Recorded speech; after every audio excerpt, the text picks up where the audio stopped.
जगाओ तो, सोए हुए भाग्यों को हे नाथ जगाओ तो, सोए हुए भाग्यों को हे नाथ जगाओ तो,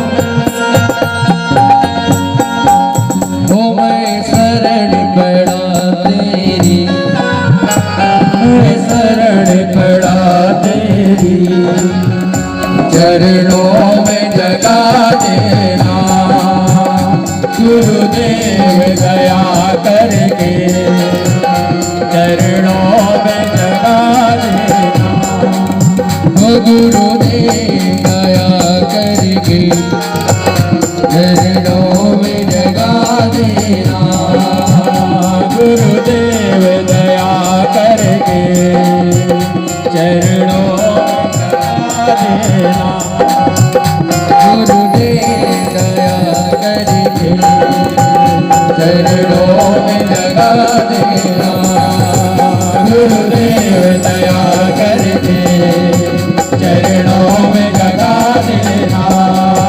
मैं शरण पड़ा तेरी, मैं शरण पड़ा तेरी, मैं शरण पड़ा तेरी, मैं शरण पड़ा तेरी, तो चरणों में जगा देना गुरुदेव दया करके, चरणों में जगा देना गुरुदेव दया करके, मुझको अपना लेना गुरुदेव दया करके, मुझको अपना लेना। बोलिए स्वामी दयानंद जी महाराज की, बोलिए साचे दरबार की। समस्त भक्त प्रेमी जन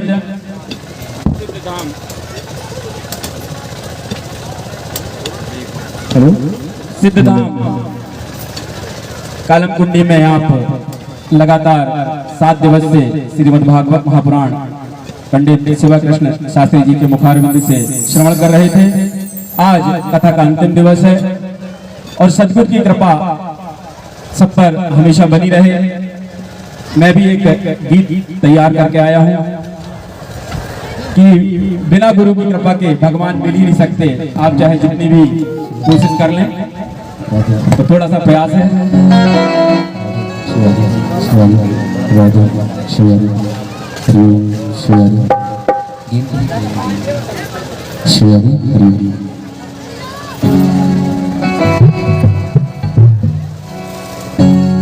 बोलिए दादा भगवान की जय, बोलिए स्वामी केशवानंद जी महाराज की जय, बोलिए श्री श्री 1008 श्री दादा दयानंद जी महाराज की जय। मिलते नहीं है भगवान गुरु के बिना,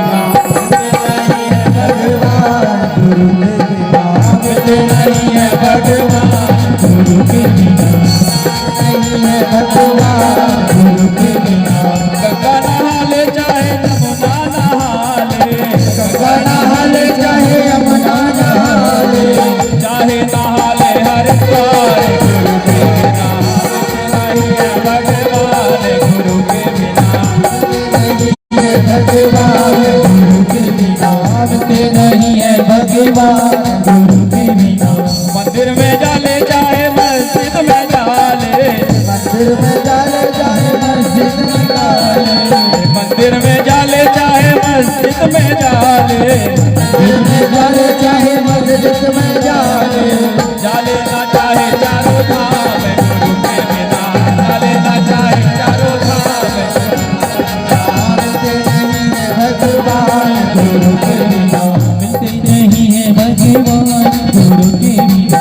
गीता पढ़ ले चाहे रामायण पढ़ ले, गीता पढ़ ले चाहे रामायण पढ़ ले, गीता पढ़ ले चाहे रामायण पढ़ ले, गीता पढ़ ले चाहे रामायण पढ़ ले, पढ़ लेना वेद पुराण गुरु के बिना, पढ़ लेना वेद पुराण गुरु के बिना, पढ़ लेना वेद पुराण गुरु के बिना, पढ़ लेना वेद पुराण गुरु के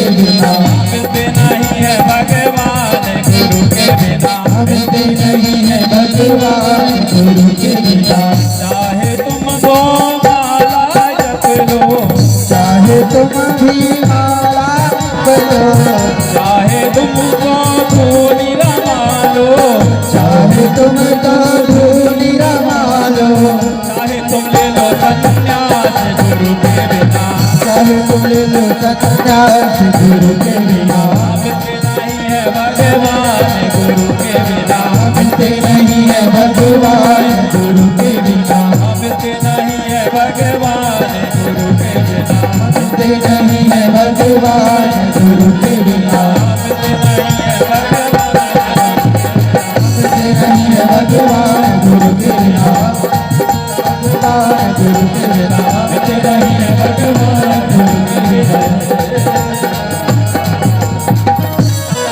बोलिए स्वामी दयानंद जी महाराज की जय हो।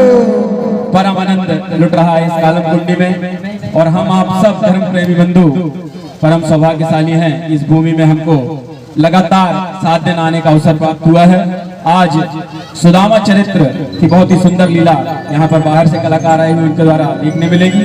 उसके बाद वृंदावन की ब्रज धाम की फूलों की होली आज इस प्रांगण में होगी। दादा भगवान यहाँ पर आज फूलों की होली में हम सब भक्तों के साथ शामिल हो, ऐसा सब भक्तों का अनुरोध है। चलिए आगे की कथा सुनते हैं। बोलिए दादा भगवान की जय हो। बोले सिद्ध गुरुदेव भगवान की।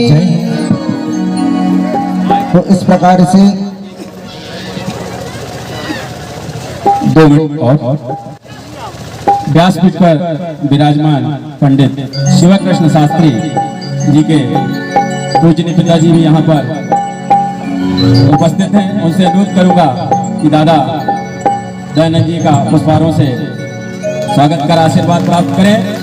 और धन्य होते हैं वो पिता जिनके पुत्र उनका नाम ऊंचा करते हैं, और बिना गुरु के आशीर्वाद की तो ये संभव ही नहीं है।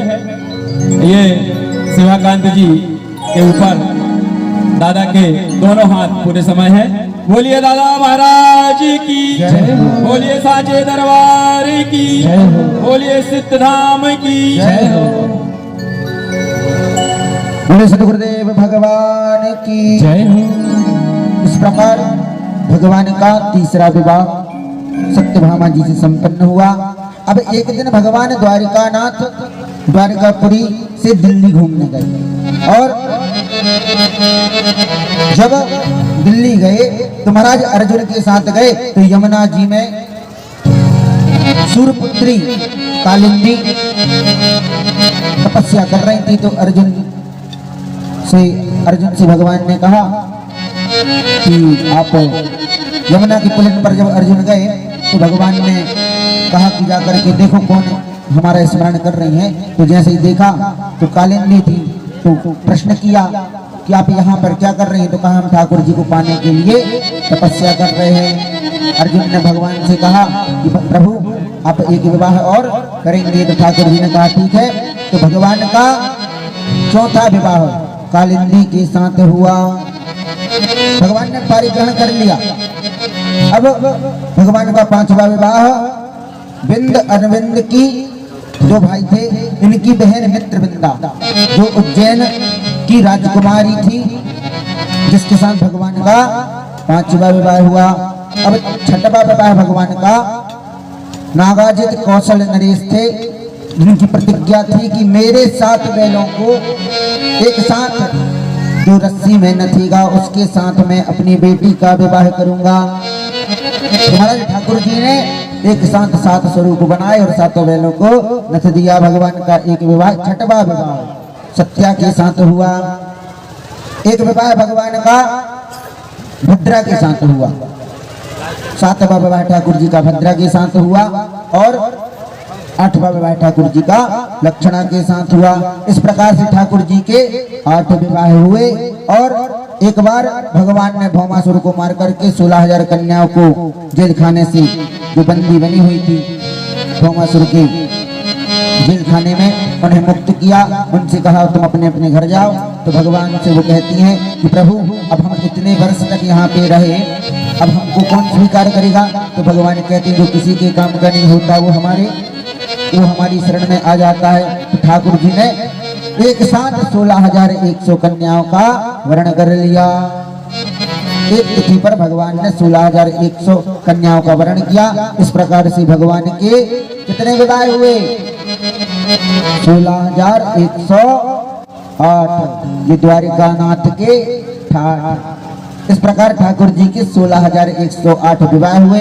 धीरे धीरे भगवान का जो परिवार था वो बढ़ता गया। समय पाकर के प्रत्येक रानी के 10 बेटा, प्रत्येक रानी के 10 बेटा, और महाराज एक एक बेटी हुई। बच्चे कितने हुए घर में जाकर के हिसाब लगा लेते। बोलो राधे राधे। तो धीरे धीरे भगवान का परिवार बढ़ता बढ़ता पुत्र हुए, पौत्र हुए। परिवार बढ़ते बढ़ते एक दिन तुम्हारा ऐसा आ गया कि 56 करोड़ संख्या हो गई भगवान के परिवार की। बोलो राधे राधे। 56 करोड़ संख्या हो गई। अब हिसाब लगाओ उस समय पूरे देश की संख्या कितनी रही होगी। तो इस प्रकार से भगवान का यह विवाह 16,108 विवाह भगवान ने किए। इसके बाद महाराज जब भगवान अपने पुत्रों के साथ एक दिन वन में भ्रमण करने गए तो वहां पर श्री सुखदेव जी कहते हैं, राजन एक बार जब भगवान अपने परिवार के साथ बच्चों को लेकर के भ्रमण कर रहे थे तो एक बगीचे में विश्राम करने लगे। तो बच्चे वहां खेलने लगे। तो बच्चों की गेंद जो थी, खेलने वाली जो गेंद थी, वह कुएं में गिर गई। जब कुएं में गिर गई तो वहां जब बच्चों ने कुएं में देखा तो विशाल का एक गिरगिट पड़ा हुआ था। तो भगवान ने जब उसे कुएं, भगवान का जब स्पर्श हुआ उस गिरगिट को, तो वह उस गिरगिट का शरीर छूट गया और वह दिव्य रूप से प्रकट हो गया। भगवान बोले परिचय, तो उसने परिचय दिया कि मृगो नाम नरेंद्रो में इक्ष्वाकु तरह प्रभु। महाराज मैं इक्ष्वाकु का पुत्र हूँ, सूर्यवंशी राजा नृग हूँ। आप दानियों में कहीं चर्चा करेंगे तो सबसे पहले मेरी चर्चा सुनेंगे। देखिए आ गया अभिमान, आ गया अभिमान की आप जहां भी दानियों में चर्चा करेंगे तो सबसे पहले मेरा नाम सुनेंगे। तो महाराज कहा भाई जब तुम, भगवान हंसने लगे। भगवान ने कहा जब तुम इतने बड़े दानी हो तो तुम्हें ये गिरगिट की योनि क्यों प्राप्त हुई?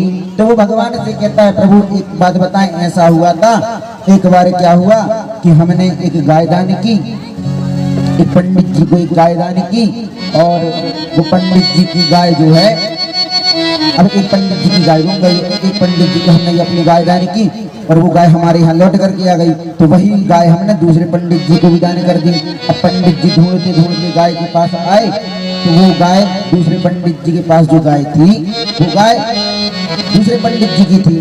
तो अब महाराज उन पंडित जी ने श्राप दे दिया हमें कि जाओ तुमने रंग बदला इसलिए तुम गिरगिट बन जाओ। इस प्रकार भगवान ने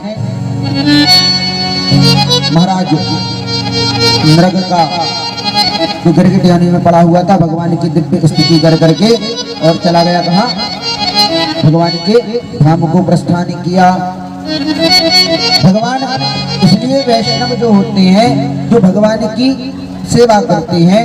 अब मौसम कौन कुटिल खलकामी तन दियो काय भगवान इस प्रकार सभी पर कृपा करते हुए एक दिन भगवान द्वारा बच्चों को ब्राह्मणों का महत्व बताया। भगवान ने ब्राह्मणों का महत्व बताया। भगवान ने उपदेश दिया। भगवान ने क्या उपदेश दिया? अब भगवान एक दिन अपने बच्चों के साथ देखा कि राम कहानी गलती से गाय समझ करके वो गिरगिट बन गया। इसलिए भगवान कहते हैं कि जो ब्राह्मणों का धन जानबूझ करके हरण करता है। यही कहानी जब भगवान ने अपने बच्चों को सुनाई तो भगवान कहते हैं जो जानबूझ करके ब्राह्मण का धन हरण करते हैं उसकी यही गति होती है। कुलम समूलम दहती, मतलब उसका सारा वंश, उसका सारा वंश नष्ट हो जाता है। कुलम समूलम दहती।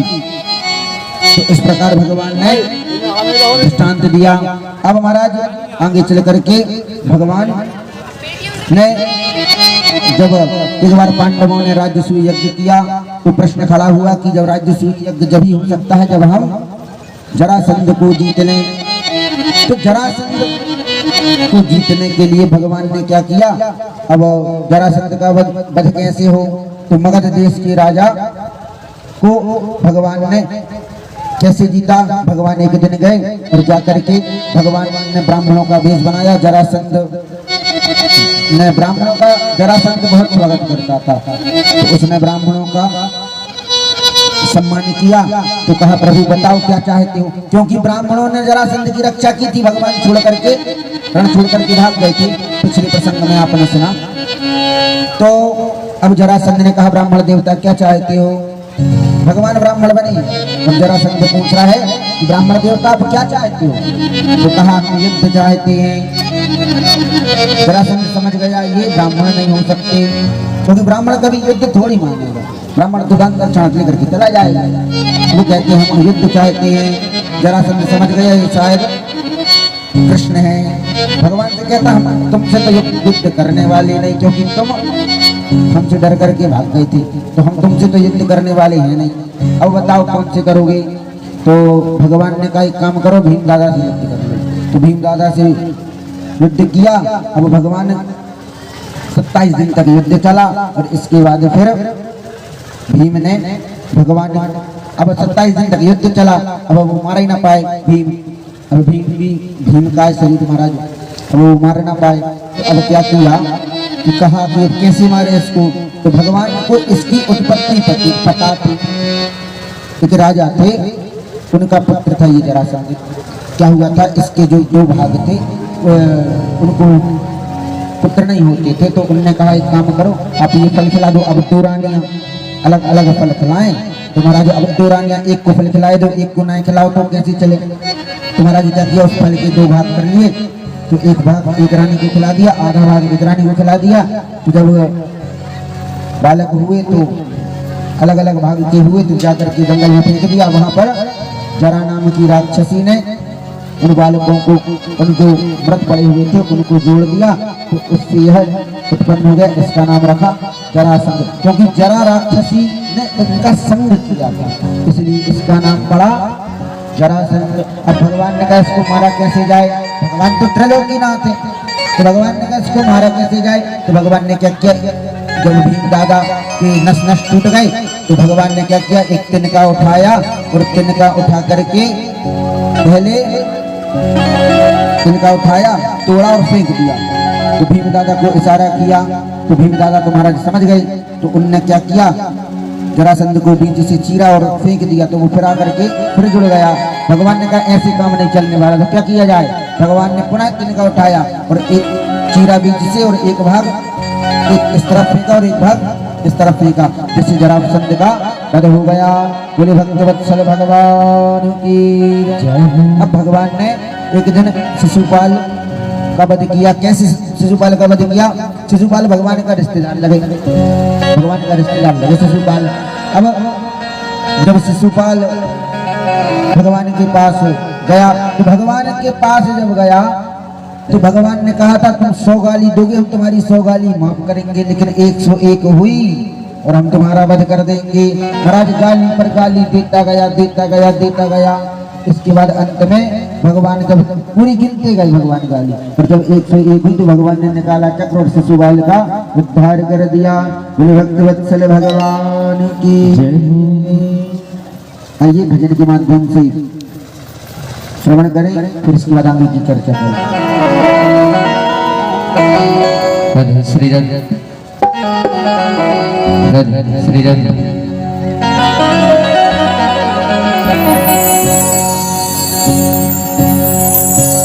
बड़ा ही सुंदर भाव।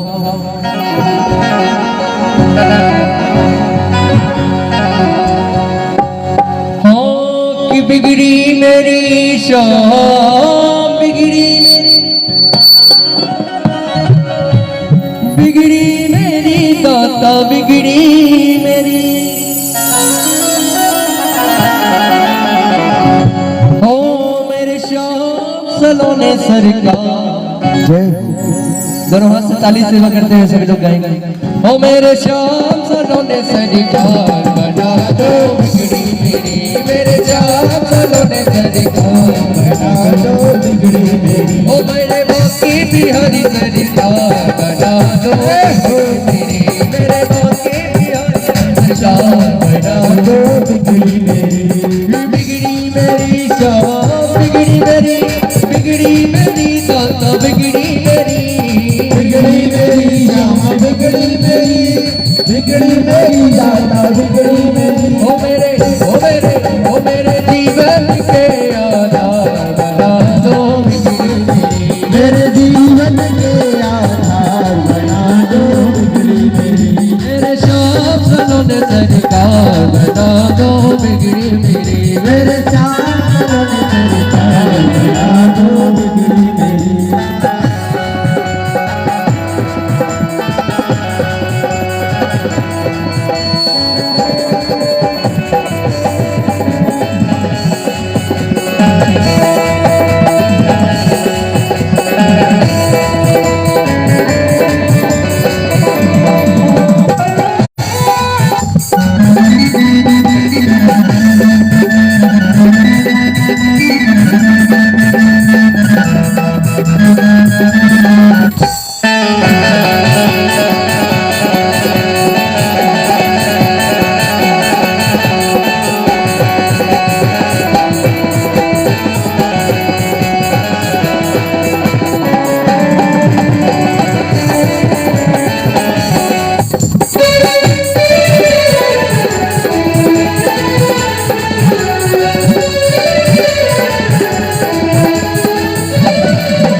मेरी मर्जी तुम्हारी वृंदावन के बाकी बिहारी, अर्जी है मेरी मर्जी तुम्हारी वृंदावन के बाकी बिहारी, वृंदावन के बाकी बिहारी, वृंदावन के बाकी बिहारी। ओ मेरे ओ मेरे ओ मेरे जीवन के आधार बना दो बिगड़ी मेरी, मेरे जीवन